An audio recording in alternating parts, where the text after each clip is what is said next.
Bonjour, professeur Mouchili. Bonjour à vous, merci de m'avoir invité.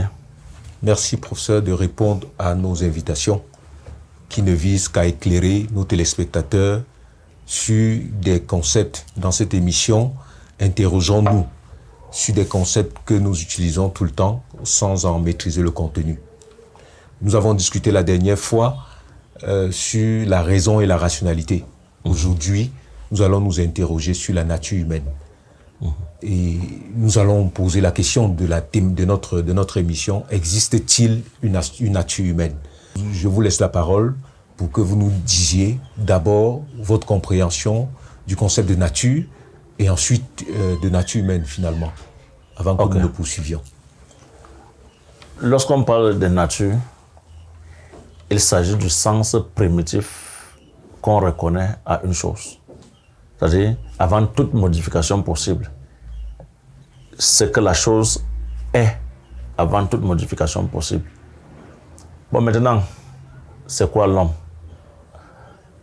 La nature, dans son ensemble, a une démographie constituée de plusieurs espèces vivantes. Entre autres espèces vivantes, l'homme.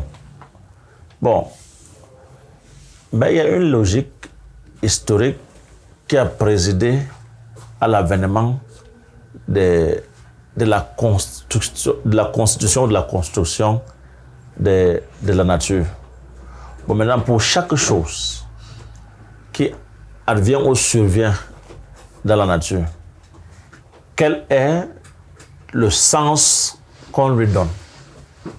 Et nous sommes là dans la nature. Bon, maintenant, quel est le sens qu'on donne au concept d'homme? Le débat est déjà présent à l'école de Platon. Lorsque Platon s'interroge, un soir dans son école, et qu'un individu répond « L'homme est un bipède sans poil ni plume ». Cette première définition a semblé convaincre l'assemblée. Mais le lendemain, un autre élève est allé attraper un poulet quartier, déplumé, venir avec à l'école, présenter « Voici l'homme de Platon ». Cela a relancé le débat. Donc l'homme n'est pas tout simplement un bipède sans poil ni plume. L'homme est au-delà de ce qu'il en ressort naturellement. C'est-à-dire une donnée naturelle, mais qui ne se conforme pas de façon stricte aux données de la nature. Déjà, le processus de civilisation, de culture, est un processus qui consiste à se démarquer de cette nature de laquelle nous sommes issus. Mais à ce niveau aussi, il faut se poser des problèmes, des questions. Même dans les sciences biologiques qui posent le principe évolutionniste, il y a encore un autre problème que se posent les sciences physiques qui étudient la nature. Chez les physiciens, il y a aujourd'hui un problème. L'homme serait-il arrivé au monde par nécessité ou n'est-il que le résultat d'un immense bricolage cosmique? Et on utilise deux concepts. L'entropie, pour ceux qui pensent que l'homme est arrivé au monde par accident, et cette entropie s'écrit avec E.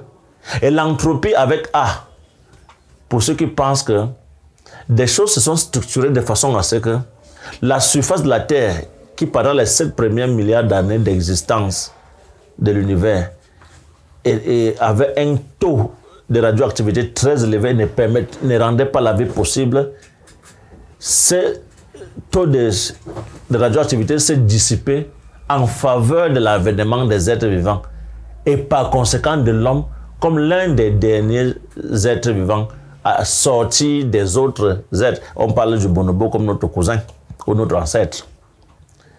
Bon, voilà donc la pensée scientifique qui se préoccupe de la nature du vivant et entre autres vivants l'homme.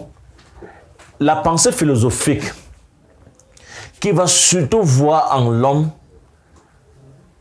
la sociabilité, la communication et bien d'autres vertus qu'on ne peut pas retrouver chez les autres êtres vivants.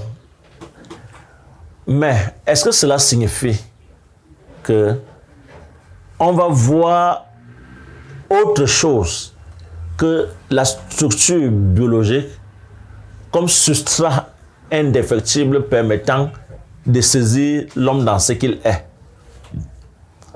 Nous pensons aujourd'hui que la nature, qui est l'ensemble du système du cosmos, et ses dérivés avec les différentes espèces vivantes, est l'instance qui peut le plus logiquement recouvrer le nom de nature.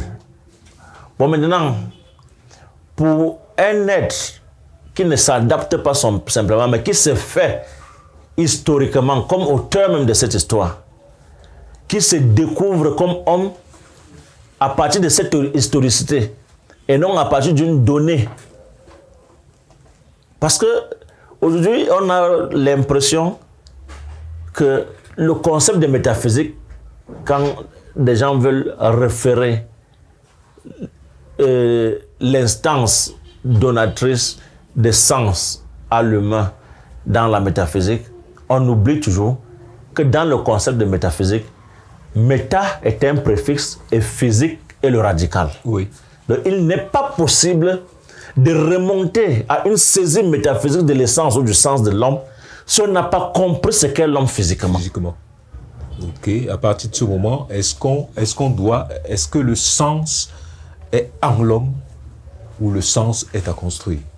Le sens se construit. C'est pour cette raison qu'il est un être historique. Parce que Martin Heidegger parle du dévoilement. L'homme va se dévoiler. On se dévoile en vue de se découvrir. Et on ne se découvre pas comme un corrélat de la nature. Mais on se découvre comme celui-là qui donne sens à l'existence de toute chose. Est-ce qu'on peut penser qu'il y a un fondement? Est-ce qu'il y a quand même quelque chose qui est substantiel en l'homme et qui fait de lui appelons-le le maître? Oui, déjà il y a ce fondement biologique. Les réactions anatomiques et physiologiques sont un principe universel en chaque homme. Et aussi dans cette structuration biologique de l'homme, il y a une différence fondamentale. Voyez-vous? Oui. Vous allez constater que le lobe frontal de l'homme s'est développé à un moment donné en allant vers l'avant. Ce qui lui a permis de se lever pour désormais, et de voir la queue disparaître pour désormais marcher debout. Voyez-vous? Et il y a aussi que le système nerveux de l'homme a d'autres capacités biologiques qu'on ne retrouverait pas chez les autres êtres vivants. Nous sommes capables de construction d'une pensée. Pourquoi? Le nombre de neurones, les interactions directes et indirectes qui ont lieu entre les neurones donnent à l'homme cette propension à la liberté. Donc l'homme est prédisposé à cette propension à la liberté parce qu'il a un plus grand nombre, aussi gros que soit le cerveau de l'éléphant, il n'a pas autant de neurones que l'homme. C'est pour cette raison qu'il est resté dans la savane ou en forêt, l'éléphant. Et l'homme a pu urbaniser son milieu de vie. Voyez-vous, c'est à ce niveau qu'il faut... Moi, je pense moi pas que faire de la philosophie, penser l'éthique, penser la bioéthique, sans se référer à cette discipline qui est à l'origine même de la crise des valeurs et que nous voulons à tout prix critiquer, c'est encore cette discipline, c'est-à-dire la science, la technologie, qui donne lieu à cette réflexion soudée sur la bioéthique, sur l'éthique. On ne peut pas... C'est un peu comme la médecine. La médecine n'existe pas avant la maladie. Il faut bien que la maladie soit pour qu'on cherche à savoir comment guérir ou rétablir celui qui souffre. Voyez-vous? Donc, il y a un problème de logique même dans l'entendement philosophique qu'on rencontre généralement chez ceux qui, ou bien dans la mentalité de ceux qui pensent la bioéthique en instituant un regard métaphysique dans la façon de percevoir la nature de l'homme. Oui, est-ce qu'on peut penser que la liberté, finalement, est la nature de l'homme? La seule nature de l'homme, c'est cette liberté. Mais à cela, il faut avoir un autre aspect. C'est liberté, raison et volonté. Voilà la nature humaine. Liberté, raison et volonté. Je le dis pour reprendre les... Vous ne citez pas la responsabilité. Non, c'est la raison qui donne lieu, parce que la raison est l'instance donatrice de sens. Bon, maintenant, cette raison qui est capable de s'autodiscipliner. Donc, l'autodiscipline de la raison est ce que nous appelons la responsabilité. Maintenant, est-ce qu'elle repose sur le seul sujet ou alors il doit avoir une instance sociale qui cadrerait cette responsabilité-là? Non, je parlerai de l'intersubjectivité. Les hommes ne sont pas des êtres pacifiques ou pacifistes par nature. L'homme est naturellement violent. L'homme est naturellement égoïste, égocentrique. Maintenant, parce que la peur de la mort nous hante, n'étant pas sûr que notre malice peut toujours triompher face à tout le monde, on décide de prendre du repos. Et c'est ce repos que nous appelons aujourd'hui la paix. La paix n'est pas naturelle, consubstantielle à la nature humaine. L'homme ne veut pas vivre dans un cadre où on le place dans une camisole de force. Le concept de citoyenneté est la camisole de force dans laquelle on met l'homme de la civilisation contemporaine. Parce que quand vous êtes citoyen, ça veut dire que vous avez des droits et des devoirs. Il y a des choses qui vous sont permises et des choses qui vous sont interdites. Et là, vous gérez donc socialement. Il y a une perception de l'ensemble de la liberté. Donc, il y a une perception sociale de la liberté. C'est-à-dire faire en sorte que ma liberté n'enfreint pas ne limite pas la liberté de l'autre. Mais comment cela se fait? Il faut s'entendre et créer des institutions qui cadrent ou alors qui encadrent la liberté. Si finalement c'est la liberté qui fait ou est la nature de l'homme, est-ce qu'on peut penser que l'homme a honte de sa nature, puisque tout le temps, il cherche à être autre chose que ce qu'il est biologiquement? Non, l'homme n'a pas honte de sa nature. C'est sa nature qui s'exprime dans ce décalage entre l'être et le devoir-être. Étant donné qu'il est un être fini et en devenir, étant donné qu'il sait que il est né pour mourir, il veut bien vivre le laps de temps qui lui est donné d'exister dans ce monde. C'est-à-dire vivre de façon à peu mourir. C'est-à-dire, je ne sais pas comment je peux oublier le nom de ce philosophe qui dit « Le sage meurt moins que le fou ». Le sage meurt moins que le fou. Parce que même mort, on parle de lui, le sage. Voyez-vous? Oui. Donc, celui qui meurt dans l'anonymat, on ne sait même pas qu'il existait avant de mourir. Oui. Or, celui qui meurt parce que au bout d'une lutte acharnée pour amener la société à un certain niveau de perception des valeurs, meurt moins. Nous avons pour preuve le fait que Platon n'est pas encore mort. Oui. Voyez-vous? Mais il a eu des congénères. Dont on ne parle pas. Oui. Donc c'est ça. Une mort pas totale. Oui, mais c'est-à-dire que par l'œuvre de l'homme, à travers là, l'homme réussit à se pérenniser. Oui, c'est ça. Pour revenir un peu sur ce que nous disions il y a un instant sur le fait que est-ce que l'homme a-t-il honte de sa nature? Vous allez voir aujourd'hui, on est garçon, et on pense qu'on peut aussi être une fille, ou bien on est une fille, on pense qu'on peut être aussi un garçon. On peut la question du transgenre, tout ça finalement nous donne l'impression que finalement, si la substance de l'être, c'est la liberté, est-ce qu'il y a quand même quelque chose dans notre biologie humaine qui reste et qui justifierait notre caractère d'homme? Oui, la vulnérabilité de celui-ci. Et personne ne veut avoir une santé précaire aujourd'hui. Personne ne veut être éteint ou atteint par le premier microbe qui arrive à intégrer son corps. Chacun veut vivre le plus longtemps possible et le plus agréablement possible. On ne peut donc pas penser la possibilité d'arrêter des recherches qui vont vers une sublimation de la vie. Et nous devons aussi comprendre une chose, c'est que l'intelligence fonctionne de façon infinie. L'intelligence, en fonction des besoins des peuples, crée des artifices qui peuvent permettre à l'homme de vivre mieux qu'auparavant. Prof, est-ce que cette notion de sublimation n'est pas relative? La notion de sublimation, elle est... Bon, au premier degré, on peut croire qu'elle est relative. Mais ceci est surtout fonction de la bourse de chacun. Voyez-vous, si nous sommes tous au même niveau de vie, ou alors si nous avons tous la garantie que ce qui nous manque par nature peut être comblé artificiellement, vous n'allez pas croire qu'il s'agit d'un problème relatif.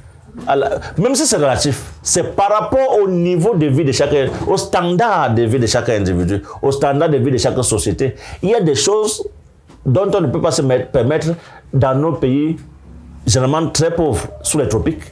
Mais ça ne signifie pas que si on en avait les moyens, on refuserait cela. On irait cette nouvelle portée de la vie vers laquelle nous conduit la nouvelle perception de la science. Quelle place donner à nos croyances? Parce que finalement, nos croyances semblent être le substrat sur lequel nous fondons nos avancées. C'est-à-dire, si quelqu'un pense, celui qui pense par exemple que Dieu est un être intouchable, ne va pas s'interroger sur Dieu. Oui, ici, il faut voir quel est le sens qu'on met dans la divinité. Il y a des philosophies qui ont pensé une société harmonieuse, déconnectée d'une transcendance extérieure au cosmos. Le stoïcisme, c'est une excellente philosophie. Là, au moins, on fait prévaloir une humanité qui se reconnaîtrait par elle-même comme capable d'organisation d'une structure sociale. Et à partir de là, à partir du moment où tu me crains au nom d'une transcendance, ou alors tu me respectes au nom d'une transcendance qui noterait tes péchés parce que tu n'as pas pu le faire, ça, c'est une action intéressée. Parce que nous avons réduit l'intérêt à ce qui met en œuvre le commerce des hommes. Non.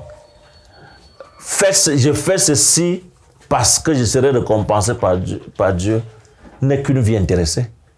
Bon, maintenant, à quel moment agit-on juste pour l'homme et rien que pour l'homme? Est-ce que votre homme n'est pas transcendant par rapport à lui-même?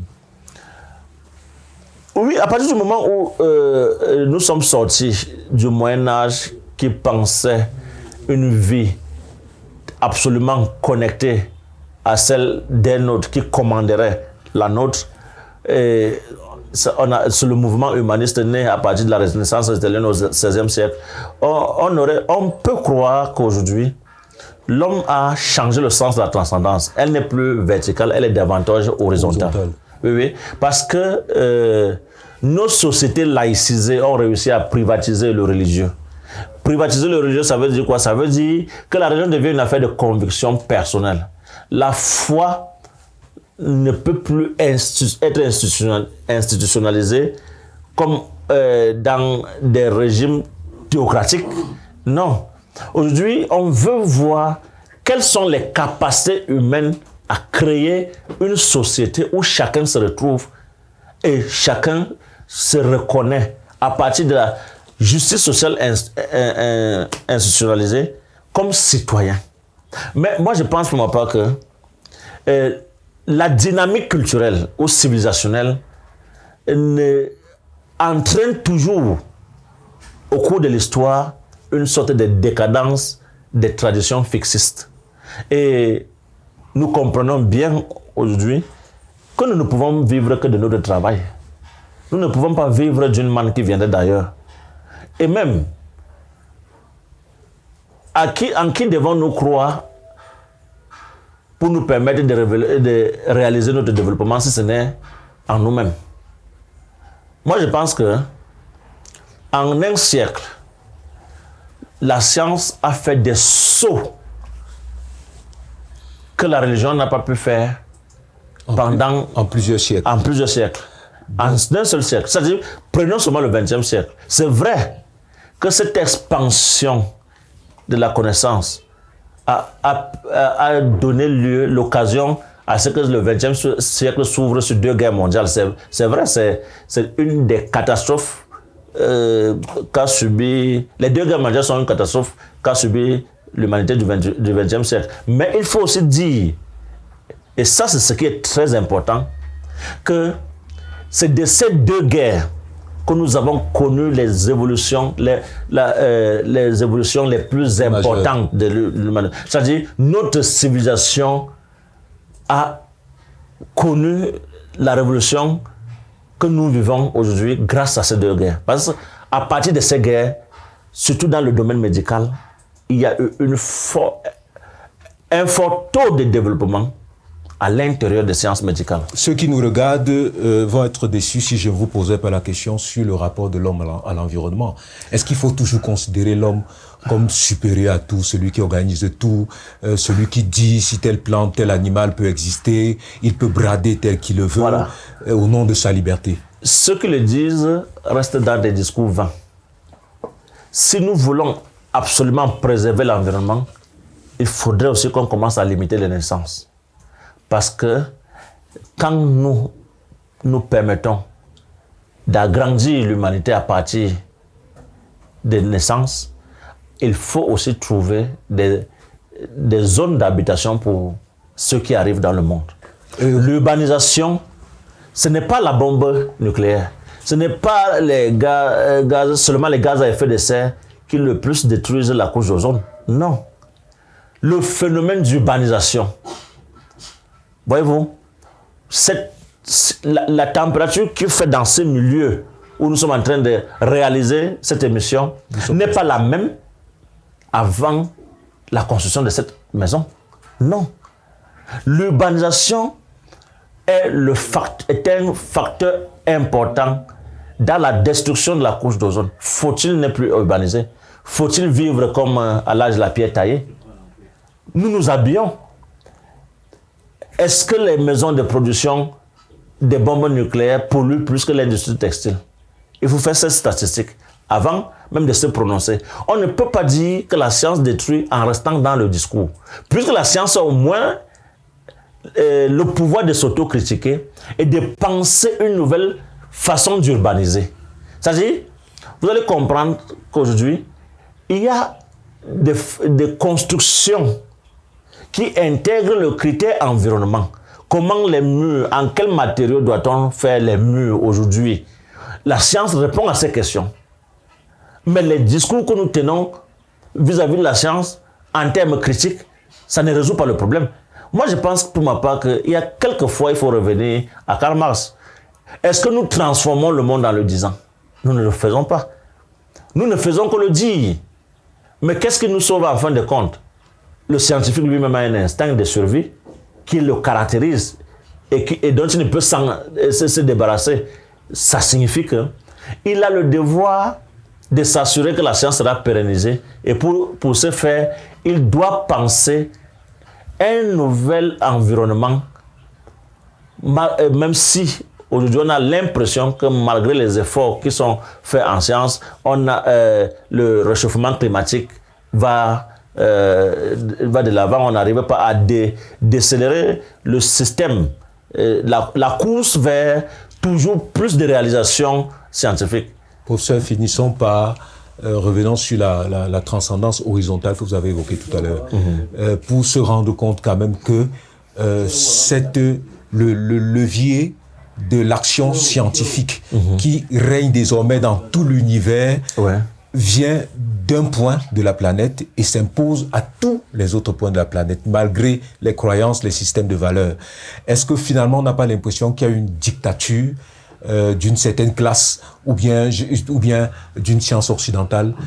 Est-ce que la science ne peut pas être vue autrement que ce qui nous a été enseigné jusqu'ici? Disons que chaque fois que j'entends parler de la science occidentale, je frémis plutôt.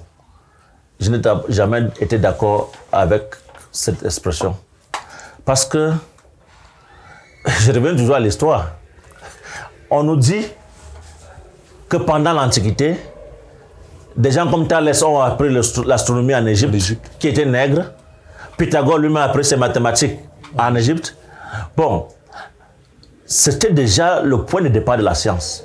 À quel moment ces sciences qui ont donné lieu à la technologie sont devenues occidentales?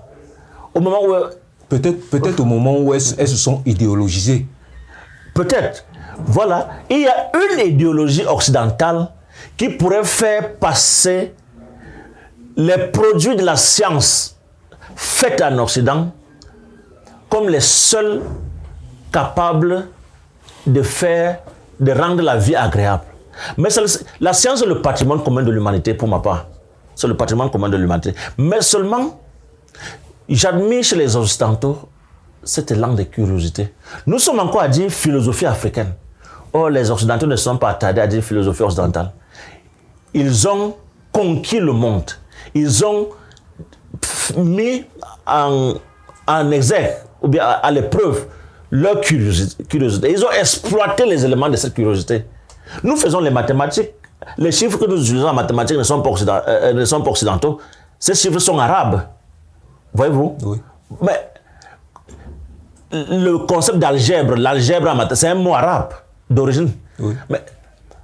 Mais la physique, qui était autrefois essentiellement descriptive, est devenue davantage mathématique dans son raisonnement, parce qu'elle emprunte à la mathématique sa façon de raisonner. Voyez-vous? Oui. Aujourd'hui, en physique, on pense, on ne décrit pas seulement. Et parce qu'on pense, on a pu découvrir les phénomènes infiniment petits. Et parce que il fallait passer par la mathématique pour rendre la physique dynamique ou opératoire, cette mathématique qui n'est pas totalement occidentale au vu des chiffres qu'elle utilise, les notions de variables, des connecteurs, tout ça n'est pas occidental. Les chiffres occidentaux sont romains, mais peut-on faire la mathématique avec les chiffres romains? Les Occidentaux ont constaté que non. Ils ont pris en Orient. Ils ont même découvert Aristote à partir d'Orient avec Averroès. Mais la science a le plus développé la science. L'Europe a le plus développé la science. Mais le concept de zéro, ça a été inventé au 5e siècle par les Indiens. Les Indiens. Zéro. Bon. Devons-nous reprocher à l'Occident d'avoir su capitaliser ce qu'il a réussi à conquérir à d'autres endroits? Devons-nous nous exclure du monde parce que nous voulons faire une philosophie africaine qui nous enferme sur nous-mêmes? Et est-ce qu'en faisant une philosophie africaine, que devient la curiosité qui est caractéristique de la nature humaine? Et qui devait nous donner de traverser pour regarder ce que les autres font. Voilà. Ça signifie que nous décidons d'avoir un regard minimisé sur nous-mêmes. Et à partir de ce point de vue, nous voulons parler de ce que les autres font et qu'ils ont développé à partir du sens même de cette curiosité. Parce que peut-être nous voulons préserver notre nature que nous ne percevons pas comme liberté. C'est erroné de penser qu'on a une nature qui est statique et fixe. C'est erroné. Il faut savoir que la nature de l'homme est cette dynamique culturelle qui ne s'arrête pas. Merci professeur. Merci d'avoir partagé avec nous cet échange. Chers téléspectateurs, revenez toujours découvrir, redécouvrir les thématiques, les exposés que nous passons sur cette chaîne. Et n'oubliez pas de cliquer pour vous abonner. N'oubliez pas de regarder parce que à partir de ces thématiques, vous pouvez faire vos travaux de recherche, vos mémoires et vos thèses. Merci, professeur Mouchili. C'est moi qui vous remercie pour l'invitation. Merci.